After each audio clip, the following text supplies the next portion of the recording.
If you've watched any of my content from the past summer, you'll know that last year I was making a bunch of solo costumes for a dance studio. It is now time to get back into it for this year's batch of soloists. So I bought some fabrics, so we're going to go through it and through some of the designs and process of making it. This is going to be a multiple part series, just kind of vlog style, showing you the methods and just what I'm accomplishing each week.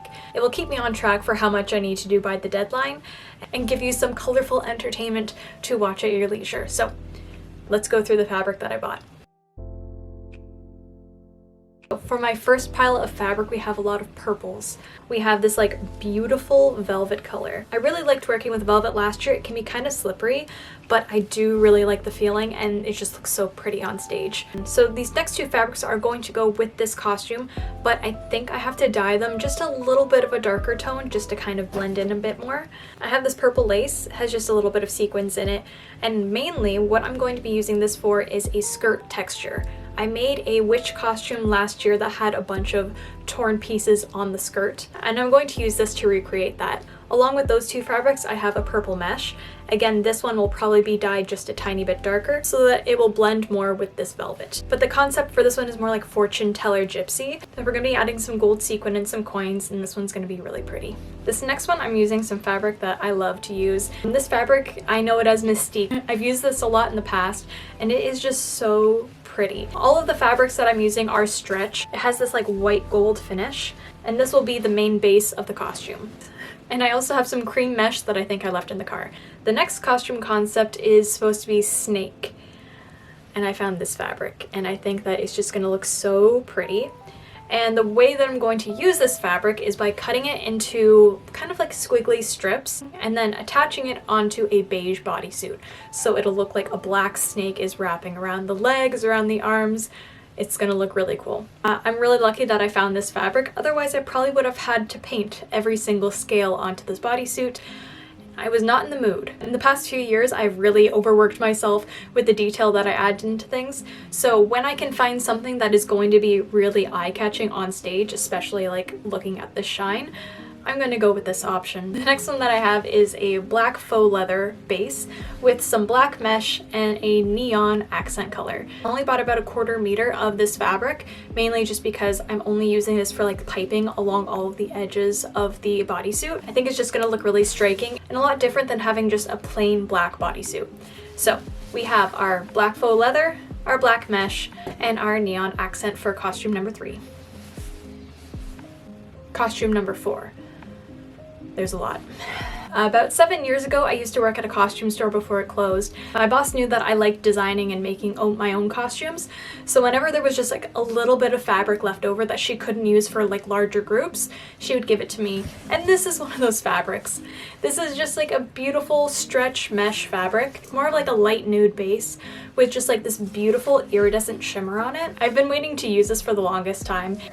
And when my sister, who is a dance teacher, said that the theme for one of her soloists was a fairy, I instantly knew I had to use this. She gave me some photos and some inspiration, mainly basing it off of this one dress that she fell in love with, but also wanted to build off of it. I thought that this fabric would be really cool to use as like a skin base to build everything on top of.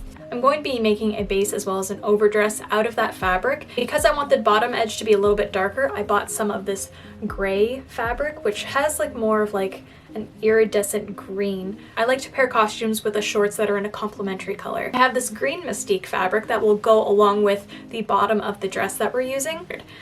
And that is costume 5, and that is the costume that I actually want to start on today. With that being said, it's time to draft my pattern, cut out the pieces, and then get into cutting into the fabric. I'm really excited.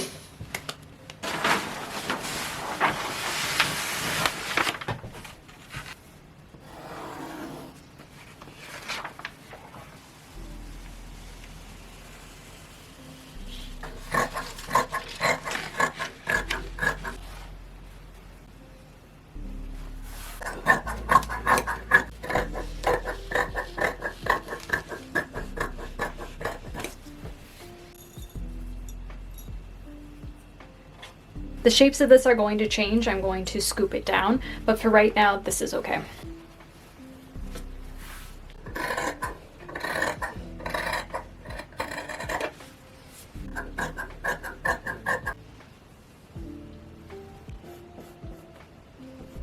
now that I have everything mapped out, it looks a little crazy right now, but what I'm going to do is do some top stitching, and I'm going to go across this pink edge, across this green edge, and then across this chalk edge for the gold. Then once I'm all done, I'm going to cut it all out, and then we will have our base front ready, and we can do the same for the back. So it's kind of hard to see because this is a dark base underneath, but we have our skin panel here, across here. This is the base of which we are going to build off of. So now that I have the front done, I'm going to turn it around and I'm going to pin on that other piece that I have for the back so that I can map out where the pink is going to meet on the sides, as well as where the green is going to meet on the sides, so that everything will blend really nicely together.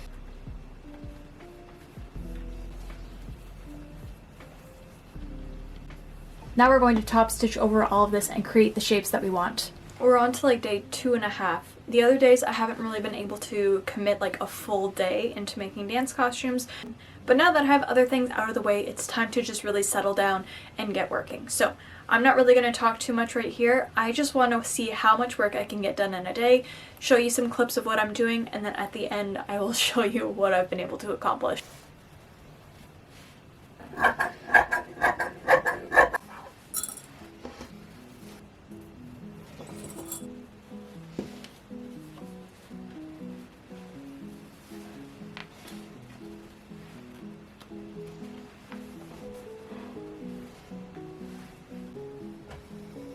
To try and match skin tone to this one, we're gonna see if we can use some bronzer first. So this is the original. It looks very pasty when you compare the two together, but when I put the bronzer on top, it has more of a cohesive look.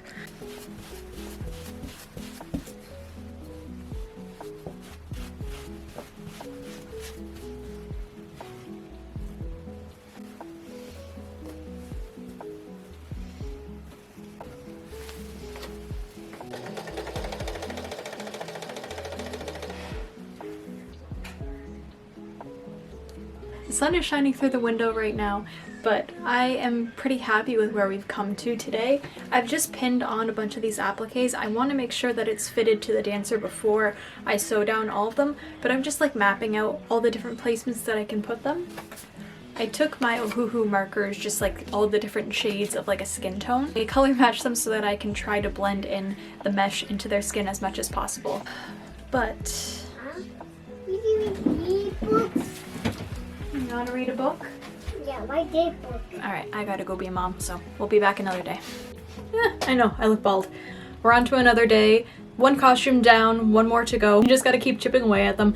I feel like this week has just been the worst for scheduling, as much as I want to spend all my time making these costumes. I'm having a lot of bumps in the road that are keeping me from doing that, so as little time as I have today, I'm going to see how much I can get done of this next costume. So I still have to cut all the fabric, I still have to cut all the pattern pieces, put it all together, and figure out. The hard part is that these costumes are so custom. It takes some time to figure out how to actually make them. It's one thing to design the costumes, it's a whole other thing to figuring out how to put them together. So I've got my work cut out for me, and we're just gonna keep on trucking. I bought this electric rotary cutter on Amazon, and it works pretty well. I used one of these in the past, and because of how much fabric I'm going to be cutting this year, I thought I'd invest in just a little portable one. I'm going to be layering a bunch of different fabrics on top of each other. Mainly just a base layer, which will be a flesh tone color, a neon layer, a black layer of fabric that I had left over from last year, and then the faux leather layer on top. All of these layers combined will create structure and support for the dancer, as well as being able to create all of those specific details that we're going to add to this costume. The idea for this costume is some type of time-traveling warp, so I wanted it to be futuristic, but as well we wanted to add in some more clock details. So I'm adding some circles around the stomach, around the wrists, and around the backs. So after the fitting, I can go back in and paint all of those details and just really invest the theme into the costume. I'm trying some new techniques to create different layering methods and things for this specific costume. This one in particular was so much work. I don't know why I decided to do these two costumes first, knowing that they would probably be my hardest costumes to make. I think I was just really excited. This costume consists of a lot of top stitching with my twin needle, as well as layering on that yellow neon fabric to then cut away the faux leather layer to expose it, just for a tiny little hint of that yellow detail. I think it's just going to look really striking on stage. Because the dancer wanted more support in the chest, I'm creating a fully backed panel. When I design something that has an open back, I always give the dancers that option because you want the person wearing the costume to feel as comfortable as possible. One more done. I don't even want to tell you how many days it took me because I've been working on it off and on throughout the weekend. It is done. So originally I had it fully shouldered and into sleeves. I don't think that was going to work just because I needed some more support to hold it up rather than just a mesh panel up top. So what I chose to do instead was to do elastic, which is going to be super supportive, and these sleeves will just be attached underneath the arms so that she can still move her arms up and down. We're going to test to see if that is going to work during the costume fitting, but as of right now, we are all done. Also, once I try this on her, I'm going to mark placement for all of the different numbers that I'm going to put because this is going to be a clock. I might also do the same on the sleeves because I have 2 more dots over here, but we are definitely going to have a full back piece of a clock, and it is just going to open up at the neck. So she can slide it up over her hips and clasp it at the side of the neck, and presto, we have one more done. I know it's been a busy week and I probably haven't done as much as I wanted to, but I still feel fairly accomplished with what I have created.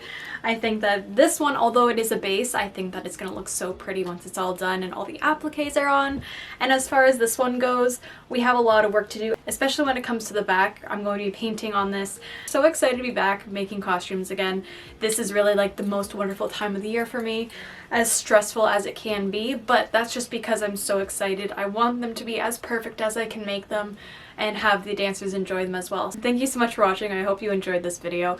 If you'd like to see more solo costumes, you can hit the subscribe button down below. I'll be posting a bunch more in the future. I hope you're excited to see it all as I am to show it. So until next time, I hope you have a wonderful day. Bye.